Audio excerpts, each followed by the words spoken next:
Hi everyone, welcome back to another video from Wake&Tech. In today's video, I'm going to show you how to add shows to your watch list on Crunchyroll super quick and super easy. If you love anime like I do, you're gonna want to stick around for this one. Let's jump right in.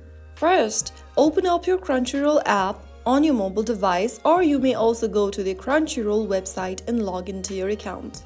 Now from the home page, browse through or search for the anime you want to add. Once you find the anime, tap the three dots right underneath it in order to bring up this pop-up menu.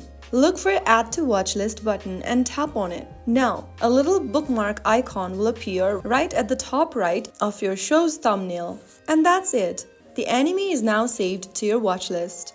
You can find your watchlist anytime by tapping on the My List button at the bottom, and you will see your watch list on the screen. And that's how easy it is to manage your watch list on Crunchyroll. If you found this video helpful, don't forget to hit the like button, subscribe to the channel, and turn on the bell so you never miss easy tutorials like this. Thanks for watching, and I'll see you in the next one.